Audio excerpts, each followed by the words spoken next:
We are the youth of the nation, high in the sky.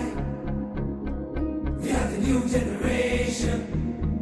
We are the youth of the nation, high in the sky. We are the new generation. Leader,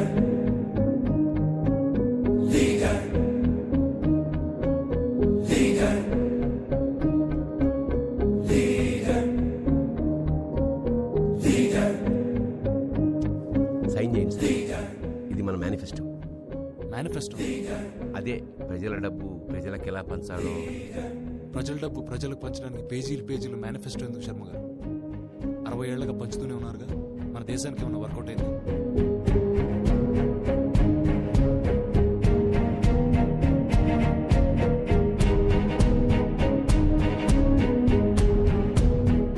మా కుటుంబం నాశనం చేసిన మీలో ఒకరిని మహాదేవయ్య గారికి పోటీగా నిలబెడుతున్నారు.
బగ బగ బగ Monday నిప్పుల దండై కదిలిండే మా అన్న రేవంతు. ధన ధన ధన ధన దరువుల మోతల కదిలొస్తుందమ్మో అన్న ఎనుముల రేవంతు. కాంగ్రెస్ జెండా ఎగిరేసిందంట, ఎదురెవడే ఉన్నా ఎదురిస్తాడంట. సుడిగుండాలకు ఎదురెళ్ళేటి గుండె తనదంట. కాంగ్రెస్ జెండా ఎత్తిండే అన్న రేవంతు. కథన రంగం తొక్కిండే పులిబిడ్డ రేవంతు. ఈ దోపిడి దొరపాలన పైన అన్న రేవంతు. సింహంలా పంచా విసిరిండే నిప్పై నిలువెత్తు. బగ బగ బగ బగ మండే నిప్పుల దండై కదిలిండే మా అన్న రేవంతు. ధన ధన ధన ధన దరువుల మోతల కదిలో. శివంగివే శివంగివే తలవంచే మగ జాతినికే నీ త్యాగమే గుర్తించగా సహో అంటూ ఒకరున్నదా కాని కాని నీ హాసం రాసం వేషం రోషం కనిపించేలా దేశమే ఏరై పారై తీరై ఏరి పారై తీరాలన్నీ వల్ల కాదన్న వాళ్ళ నోళ్ళ గురించాలిక తోరే భవికకి బాటవి జారే జారే ధారే కంట మాని స్వేదం అయ్యేనంట. ఆవాలంటే ఊరుకోక శక్తి నీవని సాటి భయముకి బదులు నువ్వే శివంగివే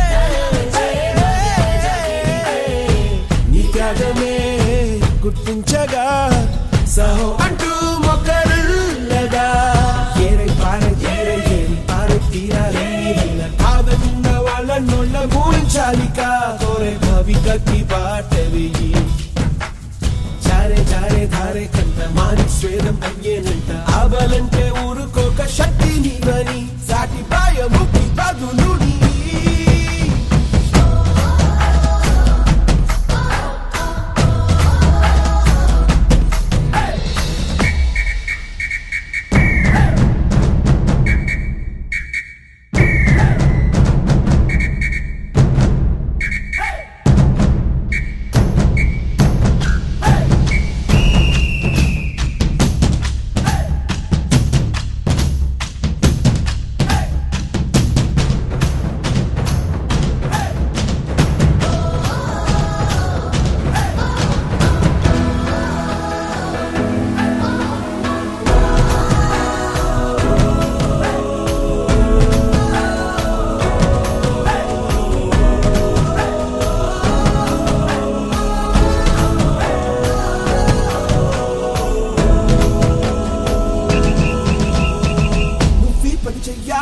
నిర్దేశిస్తే నమ్మద్దు నీపై నిజాలే చెప్పే గుంపే నీకు అసమద్దు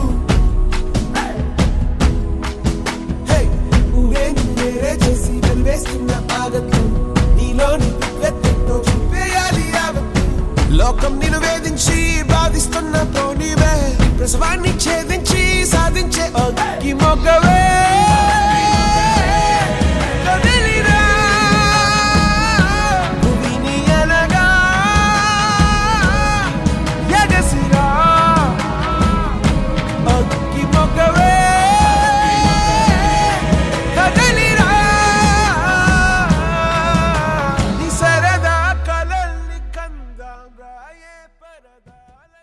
శీతాకాల సమావేశంను జాతీయ గేయంతో ప్రారంభిద్దాం.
అందరికీ నమస్కారం. ఈరోజు నాకు ఈ ఆపర్చునిటీ ఇచ్చిన rainbow school chief Akhilesh Goud గారికి, రూలింగ్ మెంబర్స్ కి నా కృతజ్ఞతలు. నేను మాటిస్తున్నాను, ఎలాంటి పార్షియాలిటీ లేకుండా అపోజిషన్ అండ్ రూలింగ్ పార్టీని ఒకే విధంగా చూస్తాను. Every decision I take here today will be for the betterment of the house and the parliament. ముందుగా సభను ప్రారంభించగలరు. ఉదయం సభాపతి గారు, సభ్యులందరికీ నా వందనాలు. ఈ రోజు మన అసెంబ్లీ సమావేశం ప్రారంభం అవుతోంది. మన రాష్ట్ర ప్రజల అభివృద్ధి సంక్షేమం కోసం ముఖ్యమైన విషయాలను ఈ సమావేశంలో చర్చించబోతున్నాం. ప్రతిశాఖ ప్రజల అవసరాలను గుర్తించి మంచి నిర్ణయాలు తీసుకునేలా ప్రయత్నిద్దాం. మనందరం కలిసి రాష్ట్రాన్ని అభివృద్ధి పదంలో ముందుకు తీసుకెళ్దాం. ధన్యవాదాలు సభాపతి గారు. కలాపాల్లో తొలి అంశం రాష్ట్రంలో పెరుగుతున్న నిరుద్యోగం. ఈ అంశమును ప్రతిపక్ష నాయకులు తమ మాటను ప్రారంభించగలరు. ఈ రోజు యువత ఎదుర్కొంటున్న ప్రధాన సమస్య ఉద్యోగాల కొరత. రాష్ట్రంలో ప్రభుత్వం ఎన్నో హామీలు ఇచ్చింది, కానీ వాటిలో ఎంత మేరకు అమలు జరిగిందో చెప్పాలి. ప్రచార సభలలో 2 లక్షల ఉద్యోగాలు ఇస్తామని చెప్పినది ఎక్కడ ఉంది? గ్రాడ్యుయేట్ అయిన యువత రోడ్డుపై తిరుగుతున్నారు. మా జిల్లాలోని 5,000 మంది బీటెక్ విద్యార్థులు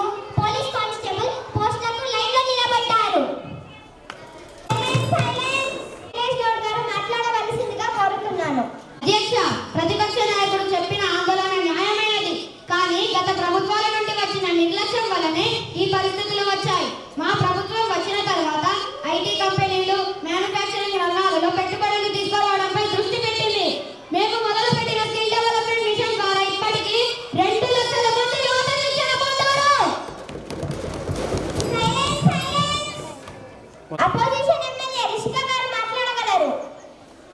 మంత్రి గారు, శిక్షణ గొప్ప విషయం, కానీ ట్రైనింగ్ ఇచ్చిన తర్వాత ఉద్యోగం లేకపోతే ప్రయోజనం ఏమిటి? గ్రామీణ ప్రాంతాల్లో బీటెక్ చేసిన వాడు కూలీగా పనిచేస్తున్నాడు. ఇది మీ ప్రభుత్వం యొక్క అసమర్థతను తెలియజేస్తుంది. ప్రతిపక్ష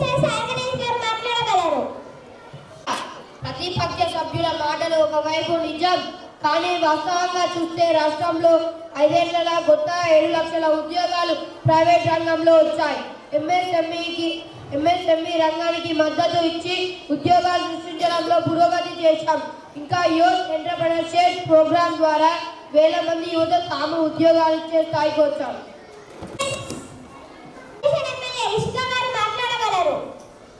అధ్యక్ష, గణాంకాలు చెప్పడం ఒక విషయం, కానీ ప్రజల జీవితాల్లో మార్పు రావాలి. మేము కోరేది మాటలు కాదు, మేనిఫెస్టోలో ఇచ్చిన హామీలను నెరవేర్చాలి. మీరు చెప్పిన ఉద్యోగాలు ఎక్కడ ఉన్నాయో చూపించండి. జాబ్ కాదు, జవాబుదారీ కావాలి.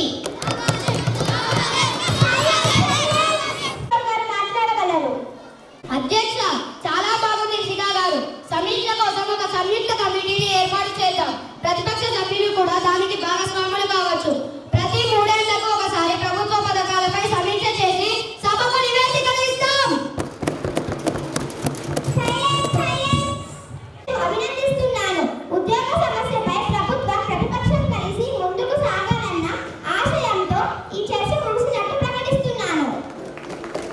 ఇప్పుడు లోకల్ బాడీపై చర్చ ప్రారంభ అంశం. ప్రస్తుతం లోకల్ బాడీ ఎలక్షన్. అధ్యక్షుడు, సర్పంచ్ ఎన్నికలు ఎందుకు జరగట్లేదు? ఈ అంశంను ప్రతిపక్ష నాయకులు తమ మాటను ప్రారంభించగలరు. అధ్యక్షుడి, కాల పరిమితి ముగిసి గ్రామ పంచాయతీ కాల పరిమితి ముగిసి 2 సంవత్సరాలు దాటుతుంది. కానీ ఇప్పటి వరకు సర్పంచ్ ఎన్నికలు నిర్వహించలేదు.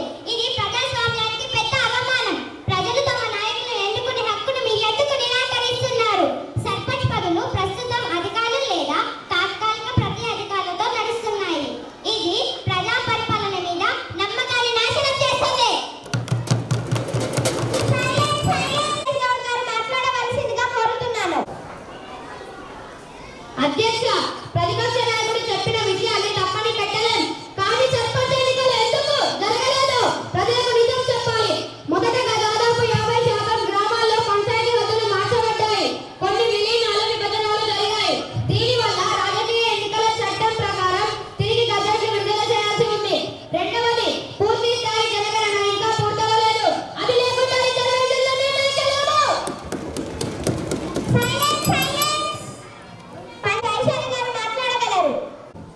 అధ్యక్ష, ఎమ్మెల్యే సాత్విక గారు మా శాఖ రాష్ట్ర ఎన్నికల సంఘానికి విస్తృత నివేదికలు, పంచాయతీ సరిహద్దుల పునర్వ్యవస్థీకరణ ప్రతిపాదనలు పంపింది. కానీ జారీ చేసిన మార్గదర్శకాలు ఇంకా కేంద్ర ప్రభుత్వం నుంచి రావాల్సి ఉన్నాయి. అలాగే గత సంవత్సరం భారీ వర్షాలు మరియు ప్రాకృతిక విపత్తులు కొన్ని మండలాల్లో జరగడం వల్ల ఎన్నికల అనుకూల పరిస్థితులు లేకపోయాయి.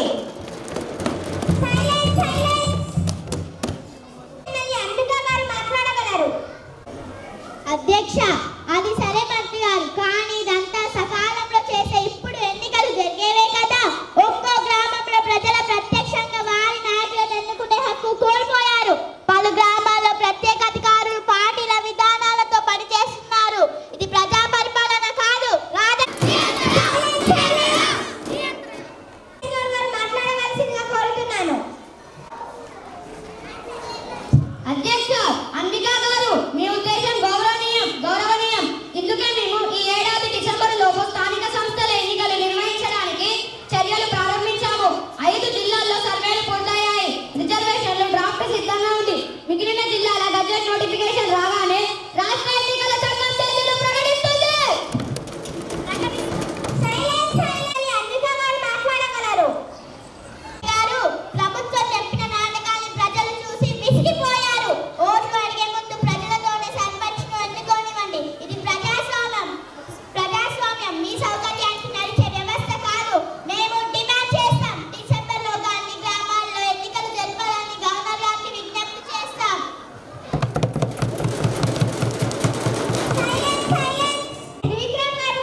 అధ్యక్ష, గ్రామ పంచాయతీలలో పాలన వ్యవస్థ అస్తవ్యస్తంగా ఉంది.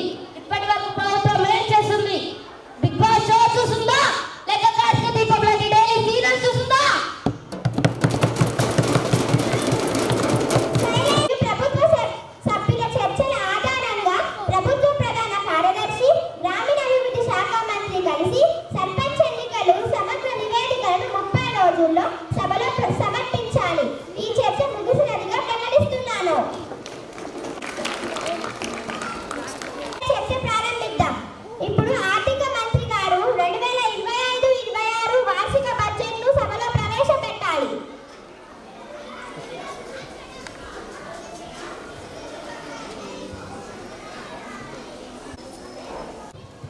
అధ్యక్ష, గౌరవనీయుల సభ్యులకు నమస్కారం. 2025-26 సంవత్సరానికి మేము 3 లక్షల కోట్ల రూపాయలు మొత్తం వ్యయంలో బడ్జెట్ను ప్రవేశపెడుతున్నాం. ఈ బడ్జెట్లో ప్రధానంగా రైతులకు మద్దతు ధరలు, విద్యా వైద్య సేవ పథకాలు మరియు బీసీ ఎస్సీ ఎస్టీ సంక్షేమంపై దృష్టి సారించాం. ప్రజలలో ప్రభుత్వం నినాదంతో ప్రతి వర్గానికి మేలు కలగాలని చూస్తున్నాం.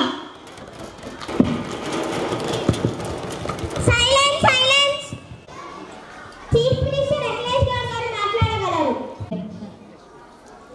అధ్యక్ష, ఈ బడ్జెట్ గణనీయమైన అభివృద్ధికి మార్గం వేస్తుంది. 2024లో తీసుకున్న సంకల్పాలను నెరవేర్చే దిశగా ఇది ముందుకెళ్తుంది. రైతుల కోసం 10,000 కోట్ల రూపాయల ప్యాకేజీ, విద్యార్థుల కోసం విద్యా వాహనం, ఆరోగ్యశ్రీ నూతన రూపంలో అమలు చేయబోతున్నాం. ఇది సంక్షేమం, అభివృద్ధి కాబోతున్న బడ్జెట్.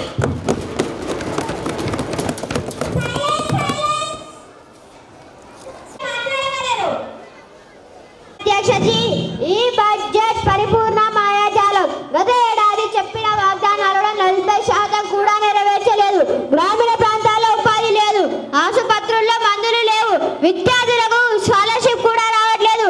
ఈ బడ్జెట్ గణాంకాలలో ప్రభ కలిగించే ప్రయత్నం మాత్రమే.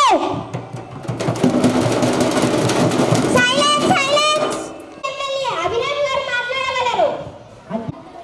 గౌరవ సభ్యులు, ఈ ప్రభుత్వం ప్రతి ఒక్క వర్గానికి మేలు కలిగించేలా పనిచేస్తుంది. విద్య, వైద్య, వ్యవసాయం అన్నిటిలోనూ సమతుల్య నిధుల పంపిణీలు జరిగాయి. విపక్షాలు అనవసరంగా విమర్శనాలు చేస్తున్నారు.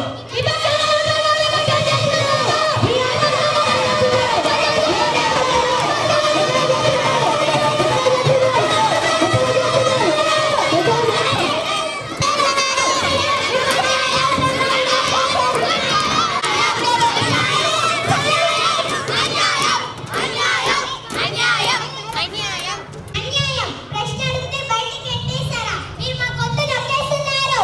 అన్యాయం, అన్యాయం, అన్యాయం. గొంతు నొక్కడం లేదు. సభా సభ్యులంతా సభా రూల్స్ అండ్ రెగ్యులేషన్స్ ఉల్లంఘించకుండా సభ్యులంతా డిసిప్లిన్ పాటించాలి. మాట్లాడవలసిందిగా కోరుతున్నాను. పేపర్ మీద మాత్రమే ఉన్నాయి. ప్రజలు బయట బ్రతకడం కష్టంగా ఉంది. నిధులు మంజూరు చేసినట్టు చెబుతున్నారు కానీ గ్రౌండ్ లో పనులు ఏమీ లేవు. ఈ బడ్జెట్ లో ఆర్థిక క్రమశిక్షణ కూడా లేదు.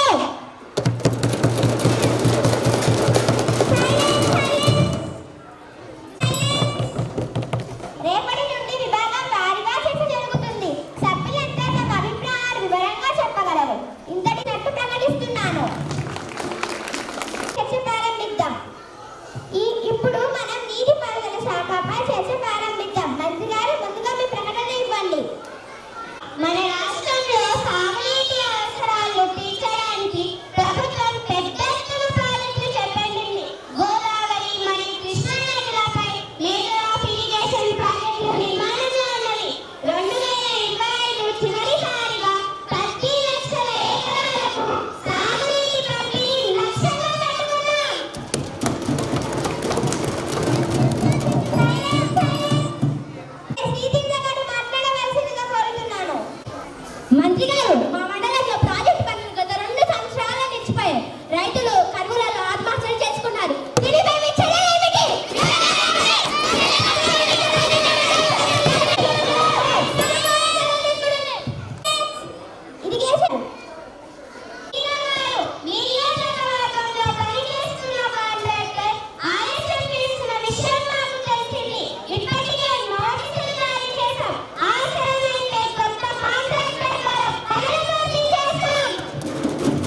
गुणिंचाली का तोरे भविका की बाट वेई जारे जारे धारे कंट मानिक स्वेदं अय्येनट आबलंटे ఊరుకోక శక్తి నీవని సాటి భయముకి బదులు శివంగివే నువ్వే శివంగివే శివంగివే నీ త్యాగమే గుర్తించగా సహో అంటూ మొక్కరులగా ఏరై పారే ఏరి పారే తీరాలని వల్ల కాదన్న వాళ్ళ నొళ్ళ గుణించాలిక తోరే భవికకి బాట వేయి జారే జారే ధారే కంట మాని స్వేదం అయ్యేనంట ఆబలంటే ఊరుకోక శక్తి నీవని సాటి భయముకి బదులు అందరికీ నమస్కారం. నాకు ఈ ఆపర్చునిటీ ఇచ్చిన అఖిలేష్ గౌడ్ గారికి, రూలింగ్ పార్టీ మెంబర్స్ కి నా కృతజ్ఞతలు. నేను మాటిస్తున్నాను, ఎలాంటి పార్షాలిటీ లేకుండా అపోజిషన్ ని మరియు రూలింగ్ ని ఒకేలా చూస్తాను. Every decision I take here today will be the betterment for the public and the house. ఇప్పుడు రోడ్డు మరియు భవనాల శాఖపై చర్చ జరుగుతుంది. మంత్రి గారు, ముందుగా మీ ప్రకటన ఇవ్వండి. మన రాష్ట్రంలో మౌలిక వసతుల అభివృద్ధికి రహదారులపై ప్రాధాన్యం ఎక్కువ ఉంది. ఇప్పటి వరకు 12,000 కిలోమీటర్ల రహదారులను అభివృద్ధి చేశాం. పట్టణాల నుంచి గ్రామాల వరకు కనెక్టివిటీ పెంచడమే లక్ష్యం. అలాగే కొన్ని జిల్లాలలో వంతెనల నిర్మాణంలో ఉన్నాయి. అపోజిషన్ ఎమ్మెల్యే అద్వైత్ గారు మాట్లాడగలరు. మంత్రి గారు, మా నియోజకవర్గంలో ప్రధాన రహదారి పూర్తిగా గుంతలతో నిండిపోయి ఉంది. వర్షాకాలంలో రాకపోకలకు ఇబ్బంది. ప్రభుత్వం ఎలాంటి చర్యలు తీసుకుంటుంది మరి?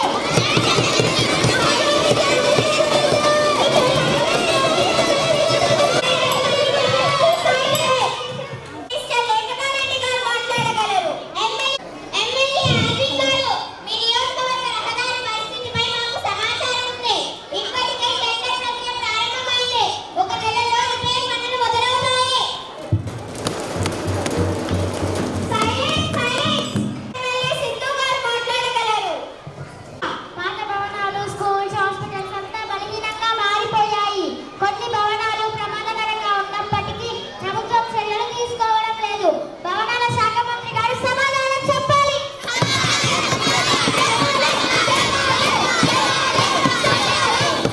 లేఖనారెడ్డి గారు మాట్లాడగలరు.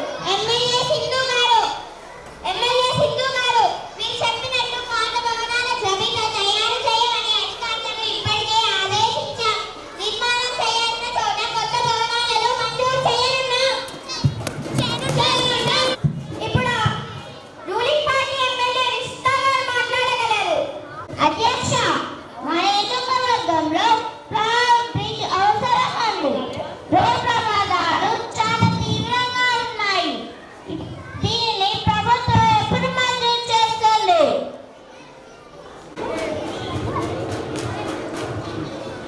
ఇప్పుడు రఘురామ్ గారు మాట్లాడగలరు. అధ్యక్ష, ఈ ప్రభుత్వాన్ని చూస్తే సిమెంట్ కన్నా పన్నైన మాటలు వినిపిస్తాయి.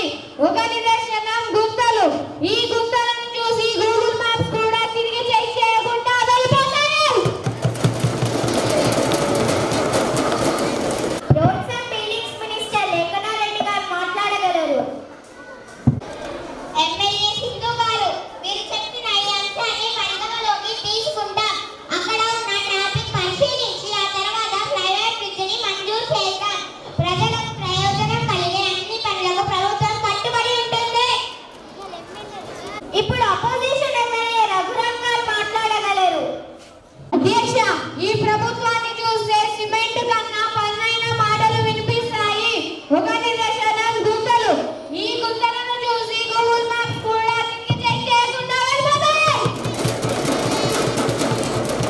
రోడ్డు మరియు భవనాల శాఖపై చర్చ ముగిసినదిగా ప్రకటిస్తున్నాను. ఇప్పుడు సభా సభ్యులంతా ఆరోగ్య శాఖపై ప్రస్తావనలు ప్రారంభించవచ్చు. ఇప్పుడు అపోజిషన్ ఎమ్మెల్యే శశాంక్ గారు మాట్లాడగలరు. అధ్యక్ష, మన రాష్ట్రంలో ప్రభుత్వ ఆసుపత్రిలో పరిస్థితి చాలా బాధాకరంగా ఉంది.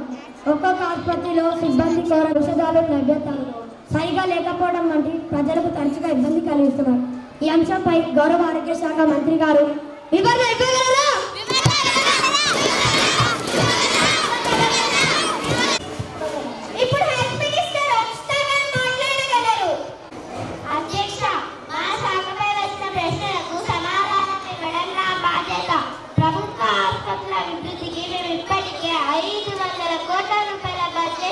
మంజూరు చేశారు. ఇందులో భాగంగా కొత్తగా 12 ఆసుపత్రులు నిర్మిస్తున్నాం. 3000 మంది సిబ్బంది నియమించేందుకు నోటిఫికేషన్ జారీ చేశారు. ప్రతి జిల్లాలో డయాలసిస్ సెంటర్ ఏర్పాటు చేయడం పూర్తయింది. మొబైల్ హాస్పిటల్ ప్రారంభిస్తున్నాం. ఇంకా ప్రజలకు మెరుగైన వైద్యం కూడా అందిస్తున్నాం. అందుకోసం ఆరోగ్యశ్రీ సేవలను గ్రామ స్థాయిలో విస్తరిస్తాం.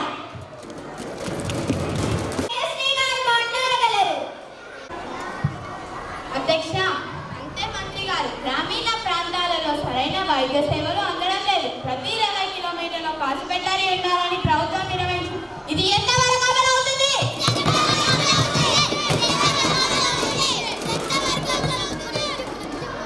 ఇప్పుడు హెల్త్ మినిస్టర్ ఒక్స్తా గారు మాట్లాడగలరు. తేజస్వి గారు, మీ ప్రశ్న సరైనదే. 70% గ్రామీణ మండలాల్లో ప్రాథమిక కేంద్రాలు ఉన్నాయి. మిగిలిన గ్రామీణ మండలాల్లో 2026 చివరి నాటికి పిహెచ్సిలను చేయాలని లక్ష్యంగా పెట్టుకుంటాం. 70% ప్రాథమిక కేంద్రాలు ఎక్కడ ఉన్నాయి?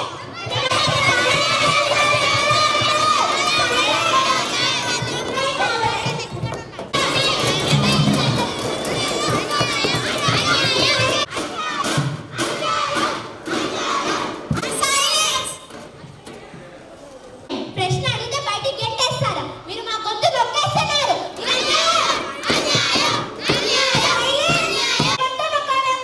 సభా సభ్యులంతా సభా రూల్స్ అండ్ రెగ్యులేషన్స్ ఉల్లంఘించకుండా సభ్యులంతా డిసిప్లిన్ పాటించాలి. ఇది ప్రజల భద్రతకు సంబంధించింది కావున ప్రతిపక్షం మరియు ప్రభుత్వం కలిసి దీనిపై అవగాహనతో ముందుకెళ్లాలని ఆశిస్తున్నాను. గౌరవనీయ తల్లిదండ్రులకు ఇవాళ మన మాక్ అసెంబ్లీ మనం మాట్లాడబోయే విషయం ఎవరి చేతుల్లో ఉంది? తల్లిదండ్రుల చేతుల్లోనా, ఉపాధ్యాయుల చేతుల్లోనా? మనందరం కలిసి ఆలోచిద్దాం. మినిస్టర్ షాఫియా గారు మాట్లాడగలరు. అధ్యక్ష, ఈ రోజుల్లో విద్యార్థులు పుస్తకాలతో బిజీగా ఉన్నారు. అధ్యక్ష, మనసుతో కాదు, గురువు పిల్లలను సరిదిద్దితే కొంతమంది తల్లిదండ్రులు అంటారు, మా పిల్లలకు ఎందుకు కొలుస్తున్నావు? కానీ అదే పిల్లలు శ్రద్ధగా ప్రవర్తిస్తే అదే తల్లిదండ్రులు అంటారు, గురువు నేర్పడం లేదని. ఇది వ్యతిరేకం కాదా అధ్యక్ష?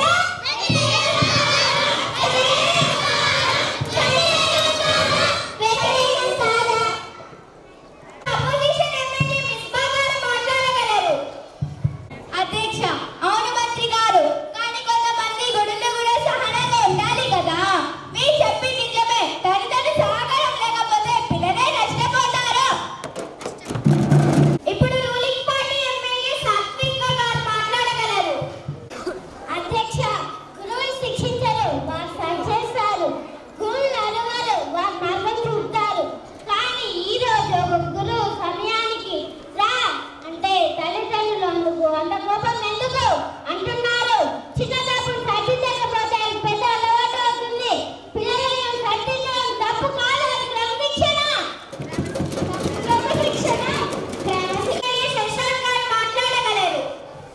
కోసం చాలా చేస్తాను, కానీ కొన్నిసార్లు తల్లిదండ్రులు చర్చించే వారికి పాఠం అవుతుంది. తల్లిదండ్రులు రాత్రంతా ఫోన్ చూస్తూ ఉంటారు, కానీ పిల్లలను చూడవద్దు అంటారు. తల్లిదండ్రులు రాత్రంతా సీరియల్ చూస్తూ ఉంటారు, కానీ పిల్లలు లేటాలేస్తే పద్ధతి లేదంటారు. ముందుగా తల్లిదండ్రులు మారాలి.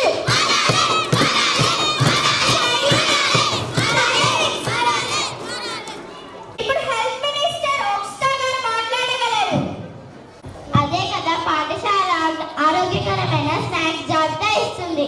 తల్లిదండ్రులు గేట్ దాటితే కురుకురే కొనేస్తారు. ఇలా అయితే పిల్లలకు ఎలా ఆరోగ్యం వస్తుంది? ప్రియమైన తల్లిదండ్రులారా, పిల్లలకు మంచి ఆరోగ్య అలవాట్లను నేర్పించండి. పిల్లలు వాటిని అనుసరిస్తారు. ఇప్పుడు కల్చర్ మినిస్టర్ రేవంత్ రెడ్డి గారు మాట్లాడగలరు.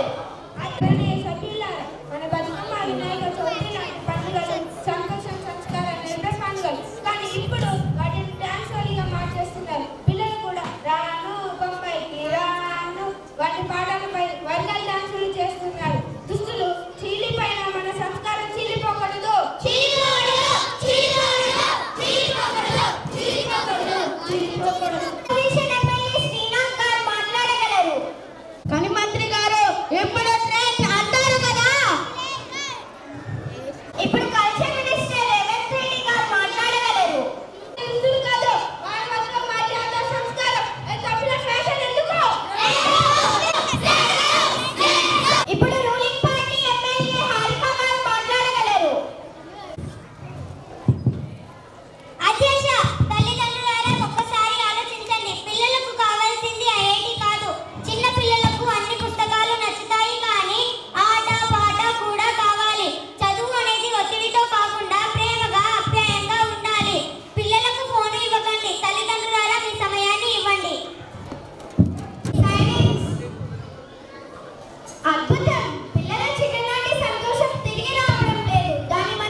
మానవత్వం ముఖ్యం, మామూలు చర్యలు ముఖ్యం. తల్లిదండ్రులు ఉపాధ్యాయులు కలిసి నడిస్తే పిల్లల భవిష్యత్తు వెలుగుల్లో మెరుస్తుంది.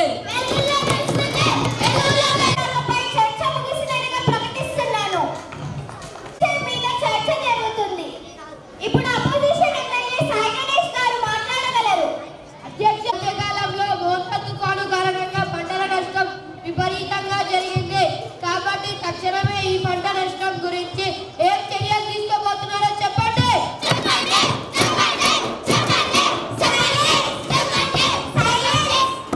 ఇప్పుడు అగ్రికల్చర్ మినిస్టర్ సూర్యతేజ్ గారు మాట్లాడగలరు. అధ్యక్ష, మోన్సన్ తుఫాను వలన పంట నష్టం చాలా జిల్లాలలో జరిగింది, వాస్తవమే. దీనికి నేను వ్యవసాయ అధికారులను గ్రామాలలో పర్యటించి నష్టపోయిన రైతుల వివరాలను నమోదు చేయాలని ఆజ్ఞాపించాను. నష్టపోయిన రైతులకు ఎకరానికి 10,000 రూపాయలు ఇవ్వాలని ప్రభుత్వం నిర్ణయించింది. అగ్రికల్చర్ మీద చర్చ ముగిసినట్టుగా ప్రకటిస్తున్నాను. ఎన్నికలు, చర్చలు, ప్రచారాలు, ఫలితాలు వెల్లడయ్యే వరకు మాత్రమే. కానీ నిజమైన బాధ్యత అప్పుడే మొదలవుతుంది. నిజమైన నేతలు ప్రజలను విడదీయరు, ఐక్యపరుస్తారు. ఫలితాలు వచ్చిన తర్వాత గెలిచిన వారు, ఓడిన వారు అంటూ ఏది ఉండదు. ఒక్కటి మాత్రమే ఉంటుంది, ప్రజల పక్షం. ప్రతి రాజకీయ నాయకుడు ఈ విషయాన్ని గుర్తుంచుకుంటే మన దేశం ఎల్లప్పుడూ ముందుకు సాగుతుంది. నిజమైన నాయకుడు ఎక్కువగా వినేవాడు, తక్కువగా మాట్లాడేవాడు. వాగ్దానాల కంటే సేవ ఎక్కువగా చేసేవాడు. తనను ఆశీర్వదించిన వాళ్ళ కోసం మాత్రమే కాదు, అందరి కోసం పనిచేసేవాడు. ఈ మాక్ పార్లమెంట్ మనకు చెప్పేది ఇదే. అధికారం తాత్కాలికం, కానీ నిజాయితీ, ఐక్యత, సేవతో చేసే ప్రభావం శాశ్వతం. ఇప్పుడు లేఖనారెడ్డి గారు మాట్లాడగలరు. Debates and campaigns may end with the announcement of results, but responsibility begins from that moment. True leaders do not divide people, they unite them. After the results, there is no winning side, no losing side. Only one side, the side of the people. If every political leader remembers this, our nation will always move forward. A real leader listens more than they speak, serves more than they promise, works for everyone, not just those who supported them. Let us mock parliament remind us that power is temporary. The impact we create with unity, honesty and service lasts forever. శీతాకాల సమావేశం జాతీయ గీతంతో ముగించబడుతుంది.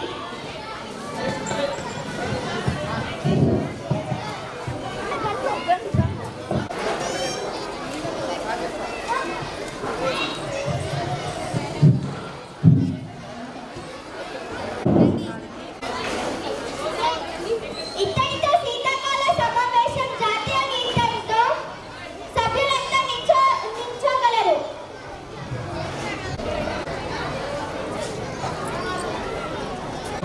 अधिनायक जय हे भारत भाग्य विधाता, पंजाब सिंध गुजरात मराठा द्राविड़ उत्कल गंगा, विंध्य हिमाचल यमुना गंगा उच्चल जलधि तरंगा, तव शुभ नामे जागे, तव शुभ आशीष मांगे, गाहे तव जय गाथा, जन गण मंगलदायक जय हे भारत भाग्य विधाता, जय हे